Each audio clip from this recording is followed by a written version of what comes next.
السلام علیکم ورحمۃ اللہ وبرکاتہ نحمدہ ونصلی علی رسولہ الکریم اما بعد۔ محترم ناظرین، میں حافظ زبیر ہاشمی پروگرام فرمان الہی کے خاص ایپیسوڈ میں آپ سبھی کا دلی خیر مقدم کرتا ہوں۔ ناظرین، آج کے اس خاص ایپیسوڈ میں ہم اپنے ناظرین سے گفتگو کریں گے۔ ہمارا یہ پروگرام 9 اپریل 2007 سے شروع ہوا، جس میں قرآن پاک کی تلاوت اور اس کے ساتھ ساتھ ترجمہ اور مختصر تفسیر بھی پیش کرنے کی سعادت حاصل کی۔ اللہ سبحانہ و تعالیٰ کا فضل اور اس کا کرم ہے کہ ہم نے کل قرآن پاک کی تلاوت، ترجمہ اور مختصر تفسیر کے ساتھ تکمیل کر چکے ہیں، اور اس کام کے مقصد کے لیے یعنی اللہ سبحانہ و تعالیٰ کے پیارے حبیب حضور نبی کریم صلی اللہ علیہ وسلم کے اس فرمان عالی شان پر ہم نے عمل کرنے کی کوشش کی، جیسا کہ ارشاد فرمایا گیا کہ خیرکم من تعلم القرآن وعلمہ، یعنی تم میں بہترین شخص وہ ہے جو قرآن سیکھے اور سکھائے۔ یعنی یہاں پر یہ بتلایا جا رہا ہے کہ قرآن کا نہ صرف سیکھنا بلکہ سکھانا یہ سب سے بہترین عمل ہے۔ اور اسی طریقے سے حضور علیہ السلام کا ایک دوسرا فرمان ہے کہ بلغوا عنی ولو آیہ او کما قال علیہ السلام، یعنی حضور علیہ السلام نے یہ ارشاد فرمایا کہ خواہ ایک ہی آیت کیوں نہ ہو وہ تم پہنچاؤ، یہ تم پر ضروری ہے۔ تو ان احادیث پاک پر عمل کرتے ہوئے ہم نے اس پروگرام کا آغاز کیا، اور بڑی خوشی کی بات ہے کہ اللہ سبحانہ و تعالیٰ نے ہم کو اس پروگرام میں کامیابی نصیب فرمائی ہے۔ اب اس کا ہمیں ثبوت اور اس کی دلیل اور اس کے بارے میں ہمیں کامیابی جو مل رہی ہے وہ خطوط اور آپ تمام ناظرین کے فون ہمارے پاس موجود ہیں، جس کے ذریعے ہمارے اس پروگرام کی پسندیدگی اور آپ کی خواہش اور آپ کا کیا اظہار خیال ہے اور اس میں آپ کی کیا رائے ہے، اس میں ہم شامل کریں گے۔ سب سے پہلے ہمارے اس پروگرام میں جس نے اپنا قلمی تعاون دیا، اپنی قیمتی وقت کو اس پروگرام کے لیے نکالا ہے، وہ ہمارے آج کے اس ایپیسوڈ میں ہمارے اسٹوڈیو میں موجود ہیں، یعنی ہمارے اس پروگرام کے رائٹر، جن کا نام مولانا حافظ محمد خالد علی قادری صاحب ہیں، جو ہمارے اس پروگرام کے اسکرپٹ رائٹر ہیں۔ تو میں اپنی طرف سے اور تمام ناظرین کی طرف سے مولانا کا استقبال کرتا ہوں۔ السلام علیکم ورحمۃ اللہ وبرکاتہ۔ وعلیکم السلام ورحمۃ اللہ وبرکاتہ۔ سب سے پہلے میں اللہ سبحانہ و تعالیٰ کا شکر ادا کرنا چاہتا ہوں کہ اس نے ہمیں اپنے کلام کی خدمت کرنے کا شرف عطا فرمایا، اور اللہ تعالیٰ نے ہمیں اور ہماری ساری ٹیم کو اس 9 ماہ کے عرصے میں قرآن کریم کی تلاوت، ترجمہ اور اس کی تفسیر پیش کرنے کی سعادت نصیب فرمائی۔ اچھا مولانا، آپ یہ بتلائیے کہ آسمانی کتابیں کتنی ہیں، اس کے بارے میں ذرا وضاحت فرمائیں۔ مولانا زبیر صاحب نے سوال کیا ہے کہ آسمانی کتابیں کتنی ہیں۔ اس تعلق سے تفسیروں میں بیان کیا گیا کہ اللہ سبحانہ و تعالیٰ نے جتنی کتابیں انسانوں اور تمام مخلوق کی ہدایت کے لیے نازل فرمائی ہیں، ان کی تعداد تقریباً 104 ہے۔ ان میں سب سے مشہور کتابیں 4 ہیں،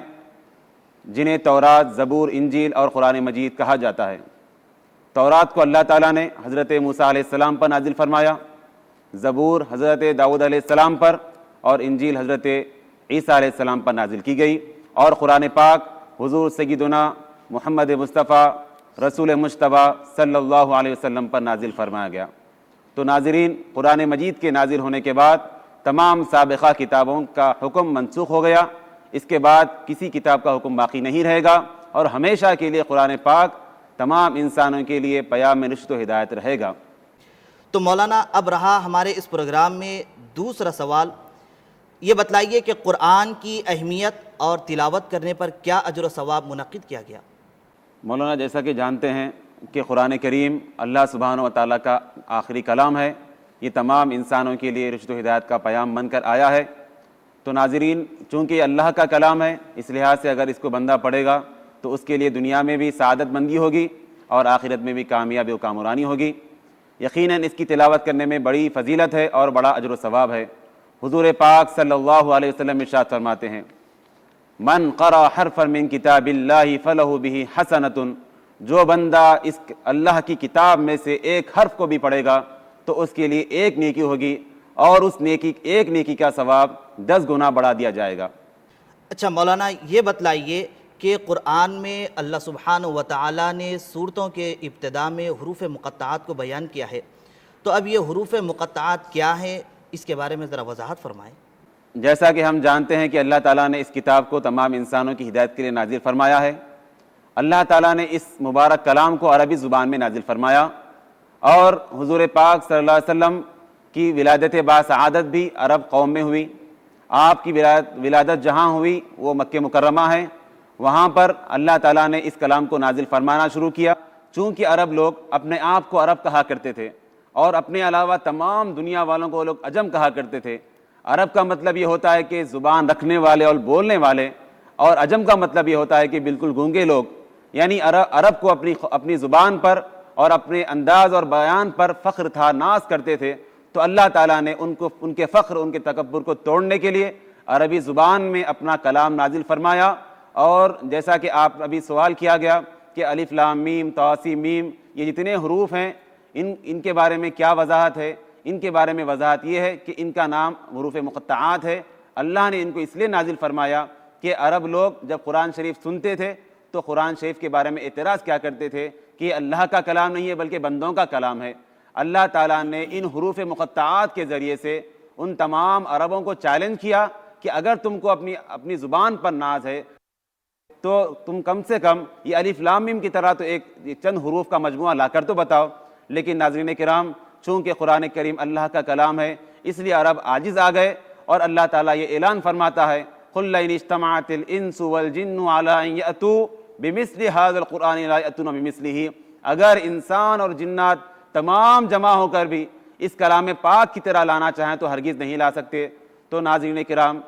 خلاصہ کلام یہ ہے کہ اللہ تعالیٰ نے ان حروف مقطعات کے ذریعے سے اس قوم کو چیلنج فرمایا، اور وہ قوم اس کے سامنے عاجز آ گئی۔ اسی لیے قرآن کریم کو کلام معجز کہا جاتا ہے، یعنی یہ حضور پاک صلی اللہ علیہ وسلم کا ایسا معجزہ ہے جو قیامت تک ہمیشہ باقی رہنے والا ہے۔ ناظرین، ہمارے اس دینی پروگرام فرمان الہی کے خاص ایپیسوڈ میں ہماری یہ گفتگو کا سلسلہ جاری رہے گا۔ فی الحال ہم آپ سے ملاقات کریں گے ایک مختصر سے وقفے کے بعد۔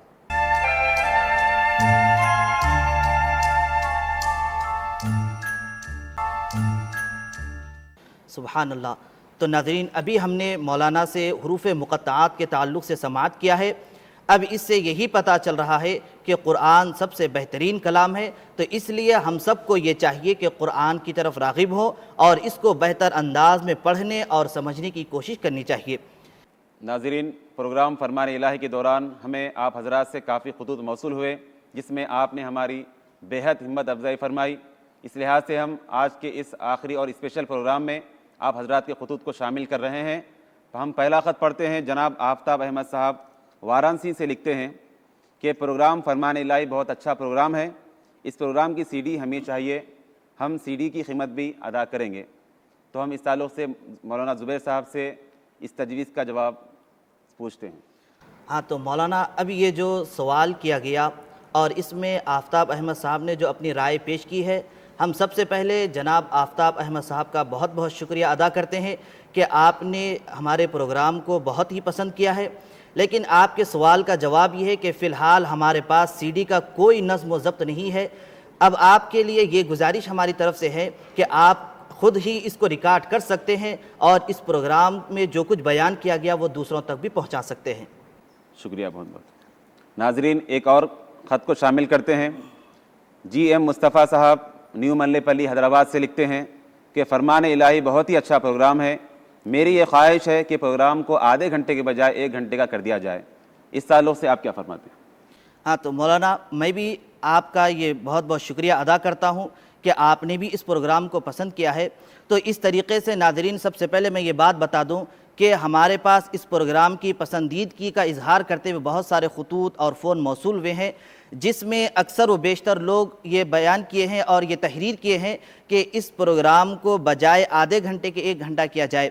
یہ بات آپ کی تو مناسب ہے، لیکن یہ ہمارا جو چینل ہے ای ٹی وی اردو کا، یہ ایک تفریحی چینل ہے جس میں مختلف چیزیں اور عام معلومات کو پیش کیے جاتے ہیں، تو اس لیے یہاں پر آدھے گھنٹے کا پیش کیا جا رہا ہے، اور انشاءاللہ یہ جو پروگرام پیش کیا گیا اور اس کو بھی دوبارہ یعنی کل سے شروع سے بیان کیا جائے گا اور ٹیلی کاسٹ بھی کیا جائے گا، تو اس وقت آپ اس کو بہتر انداز میں سماعت کر سکتے ہیں۔ ناظرین، اس پروگرام میں ہم ایک اور خط کو شامل کرتے ہیں۔ ہمارے ایک ناظر لکھتے ہیں کہ میں فرمان الہی پروگرام دلچسپی سے دیکھ رہا ہوں، پروگرام واقعی قابل تعریف ہے، ہم کو بہت فائدہ ہو رہا ہے اور ہم تمام لوگ اس سے کافی استفادہ کر رہے ہیں۔ میری گزارش ہے کہ فرمان الہی پروگرام کو صبح کے علاوہ شام کے اوقات میں بھی دہرایا جائے۔ ہم اس تعلق سے ہمارے مولانا زبیر صاحب سے پوچھتے ہیں کہ اس تجویز کا کیا جواب ہے۔ تو ناظرین، اب اس کا جواب یہی ہے کہ ہمارا یہ چینل ہے، اس کے بارے میں ابھی بیان کیا گیا کہ یہ ایک تفریحی چینل ہے، اس میں عام معلومات اور مختلف چیزیں پیش کی جاتی ہے، تو اس لیے اس چینل کے پاس اتنا وقت نہیں ہے کہ ایک پروگرام کو دوسری مرتبہ اسی دن پیش کیا جائے۔ آپ کی یہ رائے بہت ہی اچھی ہے اور یہ ہمارے پاس زیر غور رہے گی۔ ناظرین، اب ہم اپنے اس پروگرام میں ایک اور خط کو شامل کرتے ہیں کہ اب یہ خط لکھا ہے جناب ایم اے بیگ صاحب بھونیشور اڑیسہ سے، لکھتے ہیں کہ میں ذریعہ تعلیم انگریزی سے ہوں، مجھے اردو نہیں آتی، میں آپ کا پروگرام فرمان الہی بہت ہی شوق سے دیکھتا ہوں، لیکن اب میں یہ جاننا چاہتا ہوں کہ اپنے معلومات کے لیے کیا سورہ توبہ کی تلاوت سے قبل بسم اللہ الرحمن الرحیم کا پڑھنا نہیں چاہیے؟ اس کے بارے میں وضاحت طلب کرنا چاہتا ہوں۔ تو ناظرین، اب ہم اس کے متعلق مولانا سے اس کا جواب سماعت کریں گے۔ ناظرین کرام، جیسا کہ ابھی سوال کیا گیا کہ سورہ توبہ کی ابتدا میں بسم اللہ الرحمن الرحیم کیوں لکھا ہوا نہیں ہے،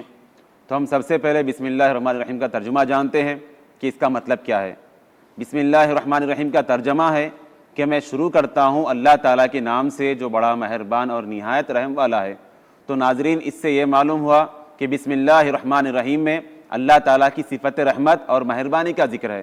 اور جہاں تک سورہ توبہ کی بات ہے، سورہ توبہ میں اللہ تعالیٰ نے ان حضرات کا ذکر کیا ہے جو غدر اور مکر و فریب کرتے ہیں، اللہ تعالیٰ کے احکام کی خلاف ورزی کرتے ہیں اور اللہ تعالیٰ اس کے رسول کریم صلی اللہ علیہ وسلم کے احکامات کو نہیں مانتے اور دھوکہ دیتے ہیں۔ تو ناظرین، اللہ تعالیٰ نے سورہ توبہ میں ان لوگوں پر اپنا جلال اور غضب نازل فرمایا، اور بسم اللہ الرحمن الرحیم میں اللہ کی صفت رحمت ہے۔ تو جہاں تک کہا جاتا ہے کہ صفت رحمت اور صفت جلال ایک ساتھ نہیں ہو سکتی، اسی مناسبت سے سورہ توبہ کی ابتدا میں بسم اللہ الرحمن الرحیم نہیں لکھا گیا اور تلاوت کے وقت بھی اس کو نہیں پڑھا جاتا ہے۔ تو ہم امید کرتے ہیں کہ مولانا کے اس جواب سے آپ کو تشفی حاصل ہو گئی ہوگی۔ تو ناظرین، اب ہم مولانا سے ایک اور سوال یہ کریں گے کہ مولانا یہ بتلائیے کہ قاری قرآن کے کیا فضائل ہیں، ذرا وضاحت کے ساتھ اگر آپ بیان کریں تو بہت ہی بہتر ہوگا۔ دنیا میں بھی ان کے لیے بڑے اجر و ثواب کی بات کہی گئی ہے اور آخرت میں بھی ان کے لیے بڑے مراتب ہیں۔ حضور پاک صلی اللہ علیہ وسلم ارشاد فرماتے ہیں، جب قیامت کا دن ہوگا اور وہاں پر بہت ہی بھیانک منظر ہوگا، اس وقت میں انسان اپنے بھائی سے بھاگے گا، جیسا کہ اللہ تعالیٰ فرماتا ہے یوم یفر المرء من ابیہ، آدمی بھاگے گا اپنے بھائی سے، اپنے باپ سے، اپنے بہن سے، یعنی ہر کسی کو اپنی اپنی فکر ہوگی۔ تو ایسے پرخطر حالات میں انسان کو جو چیز فائدہ دے گی وہ ہوگی حضور پاک صلی اللہ علیہ وسلم کی نسبت اور آپ کی شفاعت۔ اور اسی طرح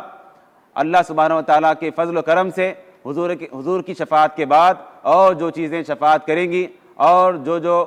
شفاعت کرنے والے ہیں ان میں قرآن کریم بھی ہے۔ قرآن کریم اللہ کی بارگاہ میں جا کر یہ عرض کریں گے کہ اے باری تعالیٰ، یہ بندہ مجھ کو پڑھتا تھا، میری تلاوت کرتا تھا اور میرے احکام پر عمل کرتا تھا، لہٰذا تو آج کے دن اس کی مغفرت فرما اور اس کے حق میں میری سفارش قبول فرما۔ تو ناظرین، اس طرح سے قرآن کریم کی تلاوت کرنے والے کے لیے قیامت کے دن سفارش کی جائے گی۔ اور یہی نہیں بلکہ جیسا کہ حضور کریم صلی اللہ علیہ وسلم ارشاد فرماتے ہیں کہ جو بندہ دنیا میں تلاوت کلام پاک کثرت سے کرتا ہے، اس سے آخرت میں کہا جائے گا یقال لصاحب القرآن رتل ورقا، حضور پاک صلی اللہ علیہ وسلم نے ارشاد فرمایا کہ صاحب قرآن سے کہا جائے گا تو تلاوت کر اور جو ہے بلندیوں پر چڑھتا جا، کما کنت ترتل فی الدنیا، جیسا کہ تو دنیا میں تلاوت کرتا تھا۔ تو ناظرین، حضور پاک صلی اللہ علیہ وسلم ارشاد فرماتے ہیں فإن آخر منزلک عند آیت تقرؤها او کما قال علیہ الصلوۃ والسلام، یقیناً اس بندے کی آخری منزل وہ ہوگی جس آیت پر جا کر وہ ٹھہرے گا۔ تو ناظرین، اس طرح سے قرآن کریم تلاوت کرنے والے کے لیے اتنے بڑے فضائل بیان کیے گئے ہیں۔ تو ناظرین، ابھی ہم نے مولانا سے بہت ہی عمدگی کے طریقے سے اور بہتر انداز میں ہم نے جواب کو سماعت کیا کہ قاری قرآن کے کیا فضائل ہیں۔ تو اس لیے ہم سب کو چاہیے کہ قرآن پاک جب پڑھتے ہیں تو نہ صرف اس کو پڑھنے کی کوشش کریں بلکہ اس کے ساتھ ساتھ تجوید کا بھی لحاظ رکھیں، اور اس کے جو گرامر بتلائے گئے ہیں اس طریقے سے ہم کو قرآن پڑھنا چاہیے، اور ساتھ ہی ساتھ ہم کو ترجمہ اور تفسیر کے طرف بھی آنا چاہیے، کیونکہ اس میں ایسی تمام چیزیں بیان کر دی گئی ہیں جس کے ذریعے انسان آسانی سے اپنی زندگی گزار سکتا ہے۔ تو اس لیے میں آپ تمام ناظرین سے یہی گزارش کرتا ہوں اور یہی امید کرتا ہوں کہ آپ بھی قرآن کو بہتر انداز میں پڑھیں گے، اور جس طریقے سے مولانا نے اس کے فضائل بیان کیے ہیں اسی طریقے سے آپ بھی فضائل سے مستفید ہونے کی کوشش کریں گے۔ ناظرین، گفتگو کا یہ سلسلہ جاری رہے گا، یہاں لیتے ہیں ایک چھوٹا سا وقفہ۔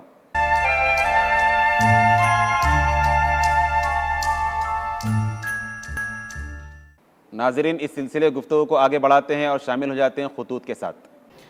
تو مولانا، اب میں آپ سے ایک دوسرا سوال یہ کرنا چاہتا ہوں کہ اللہ سبحانہ و تعالیٰ نے قرآن پاک میں والدین کی فرمانبرداری کے تعلق سے جو بیان فرمایا ہے اس کے بارے میں ذرا وضاحت فرمائیں۔ ناظرین کرام، جیسا کہ ابھی مولانا زبیر صاحب نے سوال کیا کہ والدین کی اطاعت اور فرمانبرداری کے تعلق سے اللہ نے جو ارشاد فرمایا اپنے کلام پاک میں، اس میں کیا کیا اللہ نے وضاحتیں فرمائی ہیں۔ اللہ تعالیٰ ارشاد فرماتا ہے وَقَضَىٰ رَبُّكَ أَلَّا تَعْبُدُوا إِلَّا إِيَّاهُ وَبِالْوَالِدَيْنِ إِحْسَانًا، اور آپ کے رب نے یہ فیصلہ فرما دیا ہے کہ تم صرف اسی کی عبادت کرو اور اپنے والدین کے ساتھ حسن سلوک کرو۔ تو ناظرین، آپ اس آیت کریمہ پر غور فرمائیے کہ اللہ تعالیٰ نے جہاں اپنی عبادت کا ذکر کیا اس کے ساتھ ہی اور اس سے متصل ہی اللہ تعالیٰ نے والدین کے ساتھ حسن سلوک کو بیان فرمایا ہے۔ اس سے والدین کی اطاعت، ان کی فرمانبرداری کا جو درجہ ہے اور جو اہمیت ہے وہ اور مزید واضح ہوتی ہے کہ جہاں عبادت کرنا بندے کے لیے ضروری ہے، ویسے ہی جہاں پر بندوں کے حقوق کا تعلق ہوتا ہے، مسئلہ آتا ہے، تو بندے کو یہ کرنا چاہیے کہ وہ کثرت سے اپنے والدین کی خدمت کرے اور ان کی فرمانبرداری کرے، ان کے ساتھ اچھا سلوک کرے۔ اللہ تعالیٰ یہ بھی فرماتا ہے فَإِمَّا يَبْلُغَنَّ عِندَكَ الْكِبَرَ أَحَدُهُمَا أَوْ كِلَاهُمَا فَلَا تَقُل لَّهُمَا أُفٍّ۔ تو ناظرین، جیسا کہ دنیا میں ہوتا ہے، اولاد جب بڑی ہو جاتی ہے اور دنیا میں کام کاج کرنے لگتی ہے، ناظرین ابھی جو والدین کی اطاعت اور ان کی فرمانبرداری سے متعلق جو بھی کہا گیا وہ اس سے متعلق آپ ان کی اہمیت اور ان کے درجے کو سمجھ چکے ہوں گے۔ ناظرین، آج کے اس ایپیسوڈ میں ہم آج آخری خط کو شامل کرتے ہیں۔ اس کو لکھتے ہیں جناب محمد یوسف خان صاحب دلی سے، کہ آپ فرماتے ہیں کہ انجمن نسوان رہنمائے زندگی، آپ اور ہم، اور خاص کر پروگرام فرمان الہی پیش کرنے پر میں آپ کو اور ای ٹی وی اردو کی ساری ٹیم کو مبارکباد پیش کرتا ہوں۔ میری آپ سے یہی درخواست ہے کہ جو پروگرام ہم سے چھوٹ گئے ہیں اس پروگرام کو دیکھنا چاہتے ہیں، تو اس لیے اگر آپ اس پروگرام کو دوبارہ شروع کریں گے یا پھر دوبارہ ٹیلی کاسٹ کریں گے تو یہ بہت ہی خوشی کی بات ہو جائے گی۔ تو مولانا، اس کے بارے میں آپ کی کیا رائے ہے؟ تو ناظرین، جیسا کہ آپ کی تجاویز ہیں، ہم نے انہی تجاویز کو مد نظر رکھتے ہوئے ہم نے یہ ارادہ کیا ہے کہ ہم اس پروگرام کو دوبارہ نشر کریں اور آپ کی خدمت میں دوبارہ تلاوت، ترجمہ، اس کی تفسیر کو پیش کریں۔ اسی لیے ہم کل سے اس پروگرام فرمان الہی کو دوبارہ شروع کرنے جا رہے ہیں۔ تو ناظرین، اس پروگرام کے اخیر میں آپ سبھی سے یہی کہنا چاہتا ہوں اور آپ تمام کو ایک خوشخبری کی بات یہ سنانا چاہتا ہوں کہ کل سے ہم پروگرام فرمان الہی کو دوبارہ ٹیلی کاسٹ کریں گے، اور اس میں شروع سے یعنی سورہ فاتحہ سے سورہ ناس تک تلاوت اور ترجمہ مختصر تفسیر کے ساتھ یہی انداز میں پیش کیا جائے گا۔ اور یہاں پر یہ بات کہنا مناسب ہوگا کہ ہم سب کو یہ چاہیے کہ جب یہ پروگرام پیش کیا جا رہا ہے تو اس کو بغور سماعت کریں اور اس میں جو بیان کیا جا رہا ہے دوسروں کو بھی یہاں تک پہنچا دے۔ تو ناظرین، اس پروگرام کے اخیر میں ہم ہمارے اس پروگرام کے اسکرپٹ رائٹر مولانا حافظ محمد خالد علی قادری صاحب کے مشکور ہیں کہ جنہوں نے اپنا قلمی تعاون بہتر انداز میں دیا ہے، اور ہم یہی امید کرتے ہیں کہ آپ بھی اس طریقے سے آئندہ ہمارے اس پروگرام کے ساتھ شامل حال رہیں گے۔ اور آخر میں آپ تمام سے یہ گزارش کرتا ہوں کہ یہ پروگرام جو پیش کیا جا رہا ہے یہ آپ کی محبت، آپ کا خلوص اور آپ کا پیار اور آپ کا جذبہ جو دین کی راہ کی طرف ہو رہا ہے، تو اسی وجہ سے ہم اس پروگرام کو دوبارہ پیش کر رہے ہیں۔ تو اس لیے آخر میں آپ تمام سے یہی گزارش کرتا ہوں کہ اس پروگرام کو بغور سماعت کریں اور بغور دیکھیں اور اس کے ذریعے دوسروں کو بھی ہدایت کے راستے پر لانے کی کوشش کریں۔ تو ناظرین اب بلا کسی تاخیر آپ مجھے اور میرے اس پروگرام کے اسکرپٹ رائٹر مولانا حافظ محمد خالد علی قادری صاحب کو اور ہمارے اس پروگرام کی ساری ٹیم کو اجازت دیجیے.